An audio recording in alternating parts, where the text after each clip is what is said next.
Okay, another max session.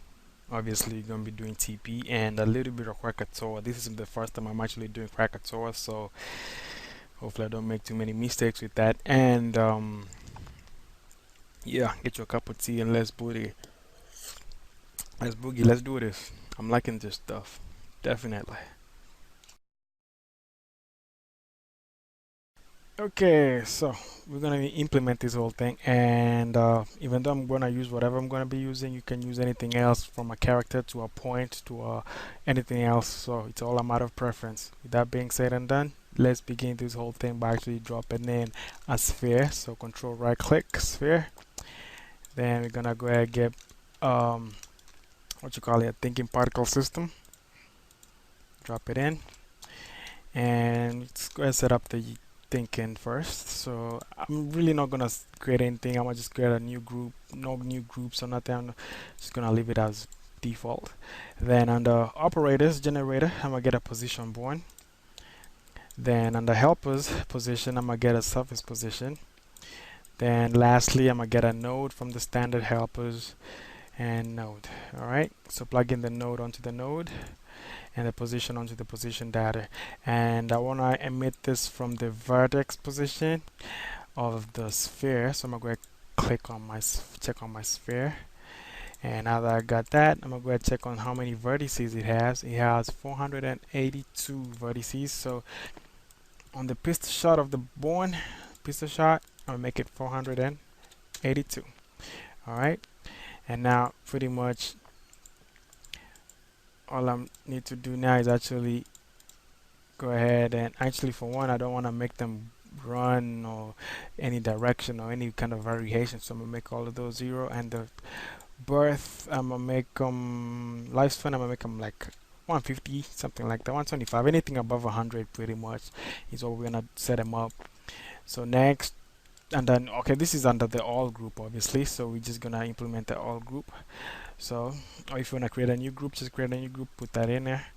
So I'm gonna create a new dynamic set, and over here what we're gonna do is actually just give them some speed or some kind of velocity. So we can use a force. So under dynamics you can drop in a force. Actually, tell you what, I'm gonna go ahead and get a standard force from scene, so that way you can have some turbulence and some good stuff running with this. So on scene, I'm gonna go ahead to my forces tab and I'll drop a wind, which is actually planar as of right now, so it's actually gonna push them up. But in our case, we're just gonna change it to a spherical type, and I'm gonna change the strength to almost nothing. And turbulence, you're gonna have to play with the values. Frequency, you're also gonna have to play with the values, but they're gonna have to be low values anyway. So pretty much what I have as of right now, even though pretty low, should really work for us. So next, what you want to do is actually bind this to the thinking particles system. So if you click on the little bind to space warp, or if you got a shortcut for that, you can go ahead and do that, and just make sure that both highlight each other. And now that should be good. Go back to my TP and activate this, and now I can actually visualize this. Now let's see how that plays. And well, even though good, it's kind of slow. We can randomize it or use this multiplier right here to actually make it a little bit more random. So I'm under the helpers, I'm gonna go ahead and drop in a random. So it asks for particle input, so we're gonna get the particle to the particle. And even though it has a few extra nodes, the value 1 and value 2 is what we're gonna be looking for. So the value 1, I might leave it at 0. Then the value 2, I'm put it like something like 10. You can have 6 or 5 or 11 or 20, depending on how strong you want the force to be. And the new value part, whatever function it is, it has to be animation, because we want every particle to be different on every single frame. Then it's going to output a value over here, which you can actually, for goodness sake, we can actually just add a float and plug that in over here, and you can add in a value like 2. Just add it in pretty much, so you get different values every other frame. And now you get your multiplier plugged in into that, and I should have a different kind of result once you resim this. So some of them are a little bit faster than others, and you can see they just spread all over the place. And really, you'll have to play with this, perfect this, but in our case, we're gonna go ahead and do the color that we're trying to do. Now I'm gonna go ahead pull up a little bit, and I would say from this angle looks good. I'm gonna try create a camera from this angle, or maybe from this angle like so, because it looks good like so. So I'm gonna just press Control C, or you can just go to View and say create camera from View, Control C. So now I do have a new camera. Press P on the keyboard to go back to perspective view. This is my new camera. All right, and now actually I'm gonna make it white, so that way it pops up. It's clearly visible. So it's right there, and hide that guy.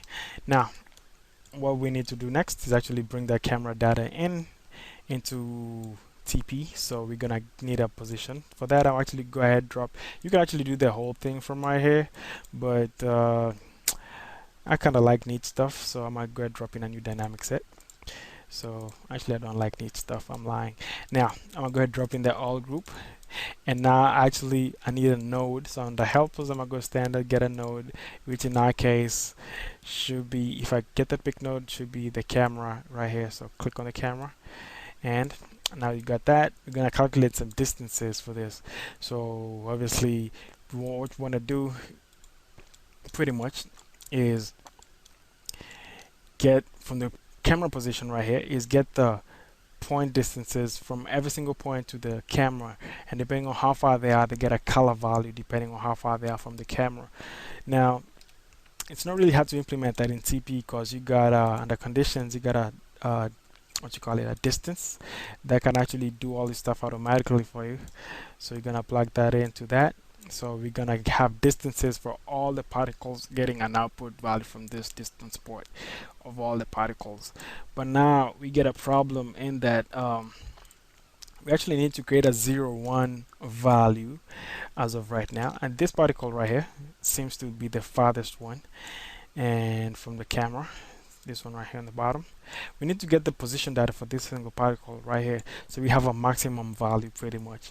Now maximum value, well, once again TP is on a roll because it actually has something under initiator. It has something called particle, well, P search, that's what the name is, and it's bright red obviously.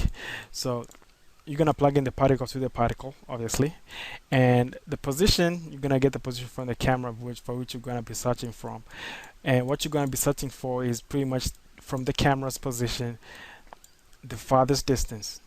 As you can see, you got a farthest distance, and LT only outputs a 1 value distance. So only this one actually outputs like every single point distance, and this one actually only outputs 1 distance. And you can see this one outputs distances, this one outputs a distance,